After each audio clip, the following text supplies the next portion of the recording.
दोस्तों नमस्कार।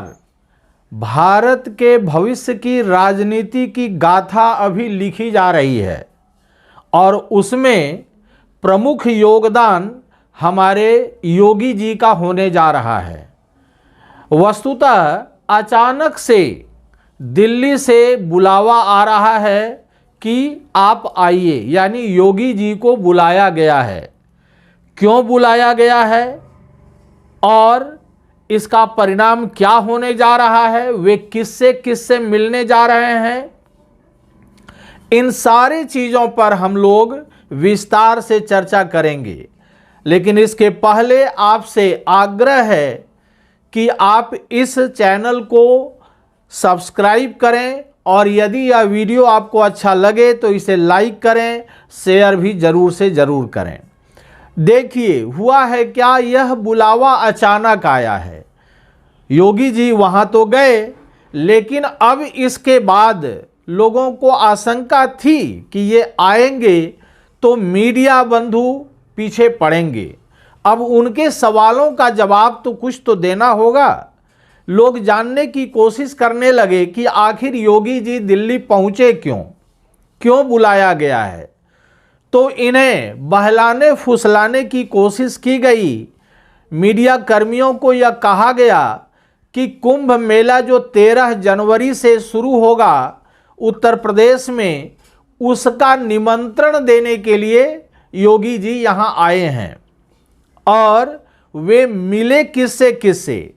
गृह मंत्री अमित शाह जी से उनका मिलन हुआ, इसके बाद राजनाथ सिंह से मिलन हुआ, फिर नड्डा जी से जो भारतीय जनता पार्टी के अध्यक्ष हैं उनसे मिले, और फिर प्रधानमंत्री से भी मिलने की एकदम करीब माने उनकी आशा है कि वे मिलेंगे ही, यानी वह सारा चीज़ प्रक्रिया में है, सीक्वेंस में है।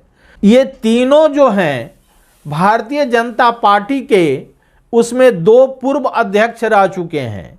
अमित शाह जी अध्यक्ष रहे हुए हैं, राजनाथ सिंह जी अध्यक्ष रहे हुए हैं, वर्तमान में नड्डा जी अध्यक्ष हैं। तीनों अध्यक्षों से इनकी मुलाकात हो रही है। तो इसके पीछे यह केवल कह देना कि ये निमंत्रण पत्र देने के लिए आए हैं, यह सरासर अन्याय होगा। और हमें जो सूचना मिली है उस सूचना के आधार पर यह अच्छे ढंग से कहा जा सकता है कि ये केवल निमंत्रण पत्र देने के लिए नहीं गए थे। वस्तुतः बहुत पहले से भारतीय जनता पार्टी के अध्यक्ष की खोजबीन शुरू हुई है। उस खोजबीन को पूरा करने का महीना आ गया है, यानी जनवरी में यहाँ पर चुनाव होगा। कैसे चुनाव होगा, क्या क्या आधार होना चाहिए, इन सारे बिंदुओं पर चर्चा की गई है। इन तीनों के साथ और फिर प्रधानमंत्री जी के साथ जो उनकी मुलाकात होगी।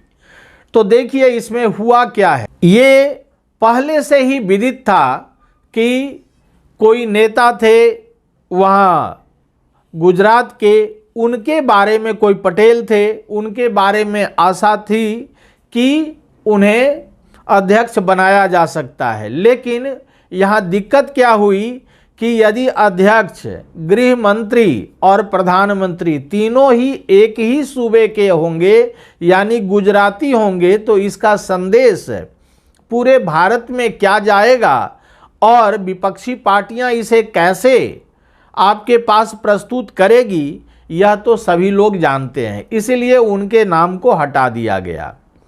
इसके बाद एक नेता हुए और वे नेता जादव समुदाय से आते हैं और उनके बारे में कहा गया कि वे बन सकते हैं।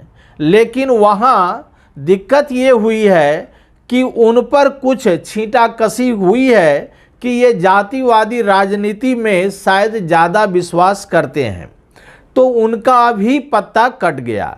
अब कहा गया कि तीसरा, अब ये मंथन हो रहा है कि यहाँ अब पिछड़ी जाति से कोई नहीं बनेगा, अब बनेगा भी तो वह कोई दलित होगा, अति पिछड़ी जाति का हो सकता है या दलित होगा। उसी में से किसी व्यक्ति को जो उत्तर प्रदेश के शायद हैं तो उनको अध्यक्ष बनाया जा सकता है। लेकिन दिक्कत ये है कि अभी तक नाम खुलासा नहीं किया गया है कि वे कौन हैं। दलित के लिए इसलिए चुनाव किया गया है कि यहाँ पर यदि दलित की राजनीति करेगा कोई तो वह मात खाएगा, क्योंकि बीजेपी के अध्यक्ष ही दलित हैं। यदि दलित का अपॉइंटमेंट होता है तो, और इससे एक अलग से निशाना साधा जाएगा 2027 के चुनाव में। 2027 का चुनाव बहुत महत्वपूर्ण होने जा रहा है बीजेपी के लिए, क्योंकि 2027 का जो चुनाव होगा उसमें मुख्यमंत्री जो योगी जी हैं उन्हें पुनः बहुमत से, प्रचंड बहुमत से सत्ता में लाना होगा, जिससे 2029 का जो चुनाव होगा उसमें आसानी होगी जीतने में। इसी प्रक्रिया के अंतर्गत योगी जी का वहाँ बुलावा आया और वे सब इस पर मंथन किए। साथ ही साथ अभी संभल में जो घटनाएं घटित हुई और उस पर सरसंघ चालक का जो बयान आया, उस बयान के बाद ऐसा लगने लगा कि योगी जी अलग बैटिंग कर रहे हैं और सरसंघ चालक अलग बैटिंग कर रहे हैं। इसलिए दोनों को मिला करके यहाँ उस पर एक अलग से सोच यानी थॉट जो है विकसित करने की कोशिश की गई, जिससे कि सरसंघ चालक के बयान को सेट असाइड किया जा सके और संघ के द्वारा योगी जी को एक फ्री हैंड देने की प्रक्रिया स्टार्ट हो जाए, क्योंकि ऐसा लग रहा था कि दोनों अब एक दूसरे के साथ मल्लयुद्ध करने जा रहे हैं। यह संदेशा बाहर नहीं जाना चाहिए।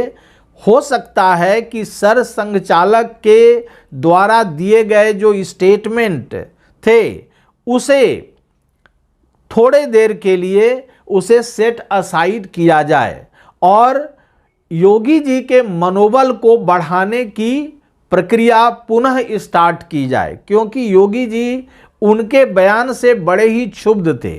संभल में जो हो रहा था, योगी जी के द्वारा जो किया जा रहा है वह सराहनीय है, इसमें दो राय नहीं है। सरसंघ चालक ने यहाँ पर क्या किया, सभी में पलीता लगा दिया था और इससे विपक्षी खेमे में बड़ी खुशी की लहर दौड़ गई थी। खास करके लेफ्ट लिबरल जो समूह है वह तो गदगद हो गया था, इसमें दो राय नहीं है। लेकिन अब जो यहाँ मिलन हुआ है और जो दूसरे खेमे हैं सरसंघ चालक के अतिरिक्त जो संघ के ही परिवार के हैं, वे योगी जी के साथ आ गए हैं और उन सारे चीज़ों पर यहाँ पर मंथन हुआ है। इसी मंथन के उपरांत यह निकला कि अभी उत्तर प्रदेश में एक ही चीज़ अब रह गया है। अच्छा, उत्तर प्रदेश के जो अध्यक्ष हैं वर्तमान बीजेपी के प्रदेश अध्यक्ष, वे भी गए हुए थे। तो इस प्रकार से लग रहा है कि यह विस्तार से मंथन हुआ है कि किसी दलित को ही मुख्य अध्यक्ष बनाया जाए। इससे क्या होगा, एक साथ में ये अति पिछड़ी जातियां और दलित, इनको यदि एक साथ किया जा सके बीजेपी के साथ तो बहुत इंटीग्रेटेड वोटिंग होगा बीजेपी के प्रति, यानी बीजेपी के फेवर में। यही ये लोग चाह रहे हैं। हुआ क्या है कि 2029 में अभी तक को बीजेपी के किसी नेता ने यह पत्ता नहीं खोला है, ना ही प्रधानमंत्री जी ने यह पत्ता खोला है, बल्कि प्रधानमंत्री जी ने यह कह ही दिया है कि 2029 में हम फिर आ रहे हैं। तो ऐसा यदि 2029 में आ रहे हैं तब तो फिर किसी के आने का कोई भी जगह नहीं बचता है। लेकिन इसके भीतर कहीं कुछ और भी तो हो सकता है। प्रधानमंत्री के बात पर यदि विश्वास करें तो कोई नहीं आएगा, वही रहेंगे। लेकिन यदि प्रधानमंत्री ने कुछ भीतर अपना रखा हुआ है कि हम 2029 का चुनाव नहीं लड़ेंगे, तो फिर याद रखिए 2027 में योगी जी प्रचंड बहुमत से यहाँ जीतेंगे, इसमें दो राय नहीं है। उसी का पूरा चक्रव्यूह तैयार किया जा रहा है। इसके बाद क्या होगा कि 2029 के चुनाव में, लोकसभा का जो चुनाव होगा, उसमें योगी जी प्रमुख भूमिका में रहेंगे। भले ही प्रधानमंत्री का चेहरा खुद मोदी हो, लेकिन यह माना जा रहा है योगी जी की भूमिका केंद्र में निर्धारित हो जाएगी और वह केंद्र में ही स्थापित होने जा रहे हैं। यहाँ अब 2027 के बाद, अभी 2029 तक तो यहाँ मुख्यमंत्री ये रहेंगे, लेकिन 2029 के बाद जो चुनाव होगा लोकसभा का, उसमें अब यह पूरा का पूरा निर्भर करेगा कि प्रधानमंत्री की स्थिति या सोच क्या है।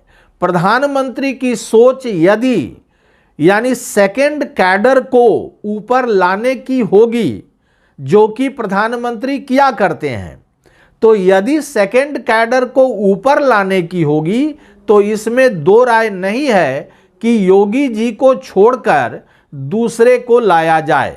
हालांकि टस्ल है, वहाँ टस्ल इस प्रकार का है कि वहाँ दूसरे भी व्यक्ति हैं, यानी अमित शाह हैं, उनका रोड़ा वहाँ पर आगे आ सकता है। लेकिन दिक्कत यह है कि प्रधानमंत्री यदि चाह लेंगे कि योगी ही हमारे बाद आएंगे, तो अमित शाह कुछ भी नहीं कर पाएंगे। यह एकदम फैक्ट है। तो हो सकता है इन्हीं सब चीज़ों के लिए कि भाई भविष्य का जो जुगाड़ टेक्नोलॉजी एक तरह से कहा जाए, कैसे सेकेंड लेयर ऊपर आवे, उसके लिए योगी जी को बुलाया गया और सारा चीज़ अंडर द कारपेट फाइनलाइज हो चुका है। अब योगी जी बहाना तो बना दिए, इसके लिए गए हैं निमंत्रण पत्र, लेकिन असली निमंत्रण पत्र 2027 का उत्तर प्रदेश का चुनाव और 2029 का लोकसभा का चुनाव, इसी के मद्देनज़र सारी चीज़ें घूमती हुई नज़र आ रही हैं। तो इस वीडियो में इतना ही। यदि यह वीडियो आपको अच्छा लगे तो इसे लाइक करें, शेयर करें, और यह वीडियो आपको कैसा लगा ये कमेंट सेक्शन में जाकर हमें ज़रूर बताएं। धन्यवाद।